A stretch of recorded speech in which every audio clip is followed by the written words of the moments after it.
नमस्कार साथियों, स्वागत है आपका एक बार फिर से। तो जैसा कि हमारी सीरीज चल रही थी लेखपाल के लिए, जो ग्रामीण परिवेश है उसके फास्ट ट्रैक जो सीरीज चल रही थी, जिसके अंतर्गत हम जल्दी जल्दी से रिवीजन कर रहे थे और देख रहे थे जो सवाल हमारे एग्जाम के लिए बहुत ही महत्वपूर्ण है उन्हें। ठीक है, तो बढ़ते हैं इसके अगले जो है सेशन उसकी तरफ। और यहाँ पर पिछली वीडियो में 50 प्रश्न हो गए थे, 51 से देखेंगे इसके अंदर। और देखते हैं पहला प्रश्न, मनरेगा का प्रारंभ सर्वप्रथम कहाँ हुआ? नागपुर, नागौर या हैदराबाद और अनंतपुर। चार ऑप्शन है आपके सामने, देखिए। यहाँ पे कुछ लोग कंफ्यूज होंगे बस इसमें कि नागौर में जो नागौर से स्टार्ट हुआ था वो हुआ था पंचायती राज, और जो मनरेगा है वो स्टार्ट हुआ था अनंतपुर से। ठीक है, बढ़ते हैं अगले प्रश्न की ओर। अंत्योदय योजना कब शुरू की गई? अंत्योदय योजना कब शुरू की गई? इस जो योजनाओं से रिलेटेड है सवाल वो बिल्कुल आएगा हमारे एग्जाम में, जिसके अंतर्गत हमसे पूछा जाएगा कि कौन सी योजना कब शुरू हुई, और इससे जरूर बनेगा। तो इसका आंसर जो हो जाएगा वो हो जाएगा 25 दिसंबर 2000। 25 दिसंबर 2000 को अंत्योदय योजना शुरू की गई थी। ठीक है, बढ़ते हैं अगले प्रश्न की ओर। इंदिरा आवास योजना के अंतर्गत लाभार्थियों में शामिल नहीं थे। इंदिरा आवास योजना के अंतर्गत लाभार्थियों में कौन शामिल नहीं थे इनमें से, है ना? तो आपको यहाँ पे इंदिरा आवास योजना याद रखना है ना, कब आई थी? 1985 में, और इसके अंदर जो अनुपात था 75-25 का। ठीक है, दो चार पॉइंट योजनाओं से, हर योजनाओं से आपको कम से कम 3 पॉइंट याद रखने हैं कि इसके अंदर ये कब लागू हुई थी या रिलीज हुई थी, और कितना कितना केंद्र और राज्य का सहयोग है, और इसके अंतर्गत क्या क्या लाभ मिलता है किसे। तो ठीक है, इसका आंसर हो जाएगा वृद्ध। ठीक है, इसके अंतर्गत वृद्ध जो थे वो शामिल नहीं थे। बढ़ते हैं अगले प्रश्न की ओर। स्वर्ण जयंती ग्राम स्वरोजगार योजना के अंतर्गत केंद्र और राज्य की हिस्सेदारी थी। वही देखिए, अभी आपको बताया था कि जो हिस्सेदारी है वो याद रखनी है आपको, है ना? और कब लॉन्च हुई थी योजना, और किस मतलब उद्देश्य से, क्या उद्देश्य था? स्वास्थ्य से रिलेटेड थी, लोगों को आवास दिलाने से रिलेटेड थी, ये याद रखेंगे, है ना? तो स्वर्ण जयंती ग्राम स्वरोजगार योजना के अंतर्गत जो थी, जो केंद्र और राज्य की हिस्सेदारी थी वो थी 75:25 की। ठीक है, याद रखेंगे। बढ़ते हैं अगले प्रश्न की ओर। और स्वर्ण जयंती ग्राम स्वरोजगार योजना के अंतर्गत कितनी योजनाओं का विलय हुआ? यहाँ पे पूछा है कितनी योजनाओं का विलय हुआ, तो यहाँ पे पहले से है 6, और 1 अप्रैल 1999 को 6 योजनाओं को मिलाकर स्वर्ण जयंती ग्राम स्वरोजगार योजना जो लागू की गई थी भारत में। ठीक है, ये याद रखेंगे। और बढ़ते हैं अगले प्रश्न की ओर। राष्ट्रीय ग्राम विकास संस्थान उत्तर पूर्व, राष्ट्रीय ग्राम विकास संस्थान उत्तर पूर्व क्षेत्र का मुख्यालय कहां पर है? तो गुवाहाटी, कोलकाता, शिलांग या हैदराबाद, और इसका आंसर है कोलकाता। ठीक है, याद रखेंगे। बढ़ते हैं अगले प्रश्न की ओर। प्रधानमंत्री कौशल विकास योजना की शुरुआत कब की गई? प्रधानमंत्री कौशल विकास योजना की शुरुआत की गई थी 2015 में, है ना? बढ़ते हैं अगले प्रश्न की ओर। जल्दी जल्दी देखेंगे क्योंकि समय अब हमारे पास बहुत ही कम बचा है। प्रधानमंत्री जनधन योजना कहां से शुरू की गई? प्रधानमंत्री जनधन योजना स्टार्ट हुई थी पानीपत से, और बलिया से स्टार्ट हुई थी आपकी उज्ज्वला योजना, दोनों याद रखेंगे। बढ़ते हैं अगले प्रश्न की ओर। अभ्युदय योजना का संबंध किस से है? अभ्युदय योजना का संबंध, और ये बिल्कुल लेटेस्ट की योजना है। ठीक है, इसी बार फरवरी में 15 फरवरी को ये लॉन्च हुई थी, है ना? तो मुफ्त प्रतियोगी परीक्षाओं की तैयारी के लिए आपसे ये भी पूछता है कि किस योजना के अंतर्गत लैपटॉप बांटे जाएंगे, है ना? ऐसे करके, तो इसका भी अभ्युदय योजना होगा। अगले प्रश्न की ओर बढ़ते हैं। खसरा और खतौनी को कौन तैयार करता है? तो खसरा और खतौनी को तैयार करने का काम होता है लेखपाल का, है ना? और कहीं कहीं आपको पटवारी भी लिखा हुआ मिल सकता है। सीमांत जोत में अधिकतम कितनी भूमि आती है? तो यहाँ पे पूछा गया है सीमांत जोत में अधिकतम कितनी भूमि आती है। तो भूमि देखिए, 1 हेक्टेयर, 2 हेक्टेयर, है ना?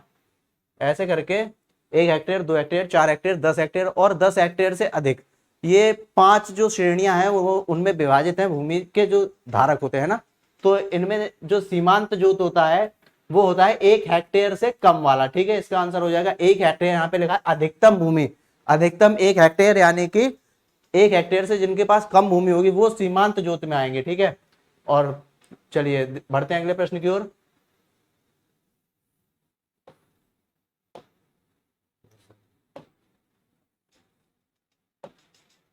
भारत में पहली स्वास्थ्य नीति कब लागू हुई? तो भारत में पहली स्वास्थ्य नीति इसके अंतर्गत पूछा गया है। भारत में अभी तक 3 स्वास्थ्य नीतियां हैं, तीनों की डेट आपको याद रखनी है, 1983, 2002 और 2017। 2017 की जो स्वास्थ्य नीति थी उसके अंतर्गत कुछ लक्ष्य थे जो निर्धारित किए गए थे, उन्हें भी आप एक बार देख लेना, जिसके अंदर था 2025 तक टीबी से मुक्त बनाना भारत को, है ना। ऐसी कुछ बातें वो आपको याद रखनी है 1983 में, ठीक है। जो पहली स्वास्थ्य नीति थी वो 1983 में थी, और दूसरी 2002 में, और तीसरी 2017 में, ठीक है। बढ़ते हैं अगले प्रश्न की ओर। भारतीय किसानों का पहला सफल विद्रोह कौन सा था? भारतीय किसानों का पहला सफल विद्रोह यहाँ पे हम लोगों से पूछा गया है, वो था मोपला विद्रोह। मोपला विद्रोह हुआ था 1859 में, ठीक है। 1857 की जो क्रांति हुई थी उसके 2 साल बाद हुआ था हमारा मोपला विद्रोह, सॉरी, पहला सफल विद्रोह था नील विद्रोह, मोपला नहीं, और ये हुआ था 1859 में, ठीक। और ये हुआ था बंगाल के नादिया जो जिला है ना, जगह, वहां पे हुआ था, ठीक है, याद रखेंगे। और ये हुआ, इसके नेता पूछता है तो विष्णु विश्वास और दिगंबर विश्वास, इससे रिलेटेड एक पुस्तक थी हिंदू पैट्रियट, है ना, वो हरिश्चंद करके एक जो लेखक थे उसके, उन्होंने लिखी थी। 3-4 पॉइंट यहाँ से याद रखने हैं, यहाँ से प्रश्न बन सकता है क्योंकि बहुत ही इंपॉर्टेंट है और रिपीटेड है, कई बार पूछा गया है। और नील विद्रोह का नेता कौन था? वही नील विद्रोह का नेता यहाँ पे दिगंबर विश्वास, विष्णु विश्वास होता तो वो भी लगा देते, ठीक है। अगले प्रश्न की ओर बढ़ते हैं। मोपला नामक उपन्यास किसने लिखा? तो मोपला नामक उपन्यास लिखा था वी.डी. सावरकर ने, और मोपला विद्रोह हुआ था केरल में, जगह पूछता है तो केरल, ठीक है। मोपला जो वहां के केरल के मुस्लिम जो किसान थे उन्हें कहते हैं, ठीक है। अगले प्रश्न की ओर बढ़ते हैं हम लोग। ट्राइफेड की स्थापना कब हुई?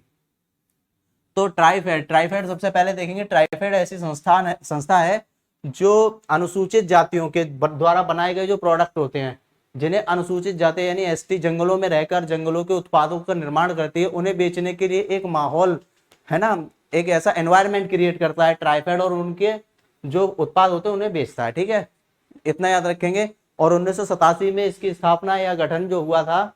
अगला प्रश्न देखेंगे। संविधान के किस अनुच्छेद में जनजातियों के बारे में बताया गया है? किस अनुच्छेद में जनजातियों के बारे में बताया गया है? तो 342, 343, 352 और 360। यहाँ पे जो ये 3 है, इन तीनों के बारे में आपको पता होगा। 343 में है राजभाषा, और 352 में राष्ट्रीय आपातकाल, और 360 में वित्तीय आपातकाल। यहाँ पे बचा हमारा 342, ठीक है, याद रखेंगे। अगले प्रश्न की ओर बढ़ते हैं। भारत का प्रथम कृषि विश्वविद्यालय कहाँ खोला गया? बहुत ही बेसिक सवाल है ये, और सभी को पता होना चाहिए। भारत का पहला कृषि विश्वविद्यालय पंतनगर यूनिवर्सिटी 1960, ये भी याद रखेंगे, ठीक है। बढ़ते हैं अगले प्रश्न की ओर। उत्तर प्रदेश में संतरे का उत्पादन सर्वाधिक कहाँ किया जाता है? उत्तर प्रदेश में सर्वाधिक संतरे का उत्पादन पूछा गया है यहाँ पे हमसे। तो उत्तर प्रदेश में संतरे का जो सर्वाधिक उत्पादन है वो सहारनपुर में, और प्रतापगढ़ है आपका आंवले के लिए, ठीक है। मुरादाबाद पीतल के बर्तन और चिकन दरजोजी के लिए ये है लखनऊ, ठीक है। 4-5 याद रखेंगे। और ये पूछा है उत्तर प्रदेश में औद्योगिक विकास कब से स्टार्ट हुआ? उत्तर प्रदेश में जो औद्योगिक विकास है वो कब से स्टार्ट हुआ? तो बिल्कुल याद रखेंगे इसका 1991 से, जब हमारे यहाँ पे खुली अर्थव्यवस्था जो लागू की गई थी उसका इम्प्लीमेंट किया गया था, तभी से स्टार्ट हुआ था, ठीक है। औद्योगिक विकास उत्तर प्रदेश में। विश्वव्यापी मंदी जो है वो कब आई? विश्वव्यापी मंदी ये भी याद रखेंगे, 1929 में आई थी हमारी विश्वव्यापी मंदी, ठीक है। बढ़ते हैं हम अगले प्रश्न की ओर। उत्तर प्रदेश में कितने कृषि निर्यात केंद्र हैं? उत्तर प्रदेश में कितने कृषि निर्यात केंद्र हैं, ठीक है। तो उत्तर प्रदेश में कृषि निर्यात केंद्र हैं वो है 4, और ठीक है। बढ़ते हैं अगले प्रश्न की ओर। देवरी किस क्षेत्र का प्रसिद्ध लोक गीत है? देवरी किस क्षेत्र का प्रसिद्ध जो लोक गीत है? देवरी, ठीक है। देवरी या कहीं पे आपको दीवारी लिखा मिल जाएगा, तो ये किस क्षेत्र का प्रसिद्ध लोकगीत है? ये है बुंदेलखंड का, ठीक है। बुंदेलखंड याद रखेंगे। बुंदेलखंड का जो प्रसिद्ध लोकगीत है वो है देवरी। अगला प्रश्न देखते हैं। उत्तर प्रदेश में आलू अनुसंधान केंद्र कहाँ है? आगरा, कानपुर, लखनऊ या मेरठ? और इसका आंसर हो जाएगा मेरठ। उत्तर प्रदेश में मेरठ में है। और अगर पूछता है भारत का, तो भारत का हम लोगों को पता है शिमला, ठीक है। जिस तरीके से प्रश्न पूछे आंसर उसी तरीके से देना है। दीनदयाल उपाध्याय राज्य ग्राम विकास संस्थान, जो दीनदयाल उपाध्याय राज्य ग्राम विकास संस्थान है वो कहाँ है? वो है प्रदेश की राजधानी लखनऊ में। अगला प्रश्न देखते हैं, उत्तर प्रदेश में सिंचाई का मुख्य साधन क्या है? तो उत्तर प्रदेश में सिंचाई का मुख्य साधन, और इस सवाल से एक बात याद रखिए कि कम से कम आपको जो टॉप 3 हैं इसके अंतर्गत सिंचाई के मुख्य साधन वो आपको पता रहने चाहिए, ठीक है। उनमें सबसे पहले हमारा आता है नलकूप, उसके बाद आता है नहर, और उसके बाद आता है तालाब कुआं, ठीक है। उसके बाद आता है कुआं। तालाब से हमारे यहाँ कम सिंचाई होती है। बेसिकली तालाब और कुआं दोनों को मिला के तीसरे नंबर पर रखा जाता है, ठीक है। जितनी इन दोनों को मिला के होती है उससे अधिक नहरों से, और सबसे अधिक होती है हमारे यहाँ नलकूप से, है ना। ट्यूबवेल जिसे कहते हैं। NPBB का संबंध किससे है? तो इसकी जब आपको फुल फॉर्म पता होगी तब इसे आप आसानी से कर सकते हैं। NPBB, ठीक है। और इसमें एक ये बी है, इसका मतलब है बोवाइन, ठीक है। इसका मतलब होता है कि दुधारू या मवेशी, ठीक है। अब दुधारू या मवेशी हमारे सामने जब आंसर आ गया इसका, यहाँ से फुल फॉर्म से पता चल गया, तो हम इसे बिल्कुल कर पाएंगे कि ये दूध उत्पादन से है, ठीक है। बढ़ते हैं अगले प्रश्न की ओर। किसान क्रेडिट कार्ड योजना कब से प्रारंभ की गई? तो किसान क्रेडिट कार्ड योजना कब से प्रारंभ की गई, इसे हम आसानी से कर सकते हैं, क्योंकि कुछ योजनाएं हैं जो कि उत्तर प्रदेश के परीक्षाओं में अधिकतर पूछी जाती है। उनमें से एक है किसान क्रेडिट कार्ड योजना, ठीक है। और इसका आंसर हम सभी लोग कर पाएंगे अगस्त 15 अगस्त 1998, ठीक है। अगला प्रश्न देखते हैं, योजना आयोग के अनुसार भारत में कितने जलवायु क्षेत्र हैं? तो योजना आयोग के अनुसार पूछा है यहाँ पर, तो योजना आयोग के अनुसार 15 जलवायु क्षेत्र हैं, ठीक है। बढ़ते हैं अगले प्रश्न की ओर। कृषि आयोग और मूल्य आयोग द्वारा गेहूं और चावल के लिए मूल्य स्तर पर निर्धारित किसका किया जाता है? तो किसका किया जाता है? इसका किया जाता है समर्थन मूल्य का, ठीक है। बढ़ते हैं अगले प्रश्न की ओर। भारत में सबसे बड़ी कृषि योग्य फसल कौन सी है?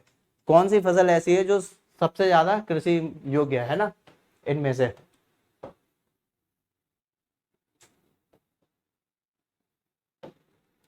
तो बिल्कुल सभी को पता होगा लगभग इसका आंसर, कि इसका आंसर जो होने वाला है वो है धान। और बढ़ते हैं अगले प्रश्न की ओर। सुकन्या समृद्धि योजना में खाता खुलवाने हेतु लड़की की आयु अधिकतम कितनी होनी चाहिए? हाँ, स्क्रीन पे अब सही दिख रहा है। कितनी होनी चाहिए? तो आप लोगों ने योजनाएं पढ़ी होंगी, उसके अंतर्गत इसका जिक्र कई बार हुआ होगा कि कितनी होनी चाहिए। तो 10 वर्ष, ठीक है। 10 वर्ष तक आयु की जो लड़की होती है उसका खाता इसके अंदर खुलता है, ठीक है। सुकन्या समृद्धि योजना में खाते में अधिकतम जमा सीमा यहाँ पे पूछी है, तो वो भी याद रखनी है, वो है 1.5 लाख रुपए। बढ़ते हैं अगले प्रश्न की ओर। सांसद आदर्श ग्राम योजना के अंतर्गत प्रत्येक सांसद को कितने गांव गोद लेने के लिए बाधित किया गया है? ऑप्शन आपके सामने। स्टार्टिंग में इसमें जो बाधित की जिक्र हुआ है वो 3 का है, फिर आगे बढ़ा के 5 गांव और किए जाएंगे 2024 में, और ऐसे इसमें 8 हो जाएंगे, ठीक है। बढ़ते हैं अगले प्रश्न की ओर। प्रधानमंत्री ग्रामोदय योजना कब से शुरू हुई? प्रधानमंत्री ग्रामोदय योजना कब से शुरू हुई? ठीक है, देखिए प्रधानमंत्री ग्रामोदय योजना कब से शुरू हुई? ऑप्शन आपके सामने 1998, 1999, 2000 और 2001। तो ग्रामोदय योजना 2000 होगी, ठीक है। बढ़ते हैं अगले प्रश्न की ओर। भारत सरकार की जीवन ज्योति बीमा योजना का क्रियान्वयन कौन करता है? तो भारत सरकार की जीवन ज्योति बीमा योजना का क्रियान्वयन करता है स्वास्थ्य एवं परिवार कल्याण मंत्रालय, ठीक है, याद रखेंगे। बढ़ते हैं अगले प्रश्न की ओर। 11वीं सूची में कितने विषय दिए गए हैं? 11वीं सूची पंचायती राज से रिलेटेड है, इसमें कितने विषय दिए गए हैं? जो लोग तैयारी कर रहे हैं उन्हें तो बिल्कुल इसका आंसर रटा होना चाहिए, चाहे कोई सपने में भी पूछ ले कि भाई कितना होगा, तो इसका 29 विषय, ठीक है। बढ़ते हैं हम अपने अगले प्रश्न की ओर, जो कि है राज्य चुनाव आयोग का संविधान के किस अनुच्छेद में है? जो राज्य चुनाव आयोग है, देखिए 243 की जो ABCDEFG, मतलब कोई भी पूछ ले आपसे, 243 से कोई सा भी पूछ ले वो आपको रटा होना चाहिए। और इसका जैसे कि डी है, इसके अंदर है आरक्षण की बात, के है इसके अंदर है आपका चुनाव आयोग है ना, राज्य चुनाव आयोग, आई के अंदर है वो है आपका जो कर लगाया जाता है, ठीक है, टैक्स, वो जो वित्त है ना, राज्य वित्त आयोग है ना, और जेड जी के अंदर है आपका, ठीक है देख लीजिए जेड जी के अंदर क्या है। नगर निगम द्वारा कौन सा कर लगाया जाता है? टोल कर, मनोरंजन कर, गृह कर, या ये सभी? तो नगर निगम द्वारा यहाँ पे लगाया जाता है सिर्फ और सिर्फ टोल कर। ठीक, बढ़ते हैं अगले प्रश्न की ओर। निम्न में से किसका गठन 1977 में हुआ था? 1977 में किसका गठन हुआ था? अशोक मेहता समिति का। इन सबके आपको पता होने चाहिए किसका गठन कब हुआ था। तो यहाँ पे इसका आंसर है अशोक मेहता। बलवंत राय मेहता पूछता तो आप 1957 लगाते, और राव समिति और सिंघवी समिति, सिंघवी समिति के लिए 1986 और राव समिति के लिए 1985। ये सब आपको पता होने चाहिए। ठीक है, किस अनुच्छेद के अंतर्गत जिला योजना समिति का उल्लेख है? ठीक है, तो जिला योजना समिति का है जेड डी में। ठीक है, वही कहा था 243 के आपको सभी याद होने चाहिए, रटे होने चाहिए। ठीक है, बढ़ते हैं अगले प्रश्न की ओर। उत्तर प्रदेश में किस जिले का लिंगानुपात सर्वाधिक है? जौनपुर, गाजियाबाद, सहारनपुर या बलिया? किसका है सर्वाधिक? तो सर्वाधिक है जौनपुर का। बढ़ते हैं अगले प्रश्न की ओर, और अगला प्रश्न देखेंगे। स्वच्छ भारत मिशन के लिए उत्तर प्रदेश के बजट में जो 2021-22 का बजट है उत्तर प्रदेश का, उसमें कितनी राशि आवंटित है? तो इसका आंसर है आपका 1400 करोड़। 1400 करोड़ की जो राशि है वो स्वच्छ भारत जो मिशन है उसके लिए उत्तर प्रदेश के लिए आवंटित की गई है। निम्न में से कौन खरीफ की फसल नहीं है? तो बिल्कुल आपको पता होना चाहिए, जो गेहूं है वो सर्दियों के समय हमको देखा जाता है ना। देखिए रबी की फसल जनवरी फरवरी में आपको आराम से देखने के लिए मिल जाएगी खेतों में। ठीक है, तो गेहूं है इसका आंसर। और उत्तर प्रदेश के बजट में विद्यार्थियों को टैबलेट देने की घोषणा की गई किस योजना के अंतर्गत? तो ये वही आ गया, किस योजना के अंतर्गत टैबलेट बांटे जाएंगे, फ्री कोचिंग कराई जाएगी। इसका एक ही आंसर होता है ना इन दोनों का, वो है अभ्युदय योजना। बढ़ते हैं हम अगले प्रश्न की ओर, और यह है उत्तर प्रदेश सरकार द्वारा वर्ष 2021-22 के लिए प्रधानमंत्री आवास योजना के तहत कितने बजट की घोषणा की गई है? ये आंकड़े आपको बिल्कुल रटे होने चाहिए, रटे ना होने चाहिए, कम से कम तो होने चाहिए कि ऑप्शन देख के आप कर पाए। ठीक है, तो इसका आंसर जो हो जाएगा वो है 11,029। ठीक है, करोड़ रुपए दिए गए हैं। बढ़ते हैं अगले प्रश्न की ओर। उत्तर प्रदेश के किस जिले से ग्राम उजाला योजना का आरंभ किया गया था? उत्तर प्रदेश के किस जिले से ग्राम उजाला योजना की शुरुआत की गई थी? तो देख लीजिए इसे, वाराणसी। बढ़ते हैं अगले प्रश्न की ओर। उत्तर प्रदेश राजस्व विभाग का मुख्यालय कहाँ स्थित है?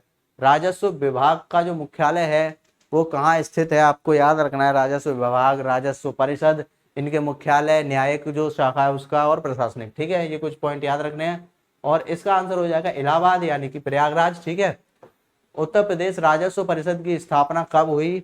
तो वही राजस्व परिषद आ गया 1831, रटा होगा अभी तक। तो ये उत्तर प्रदेश राजस्व विभाग के अधीन कितने विभाग हैं? तो इसके अधीन है कुल 7 विभाग। ठीक है।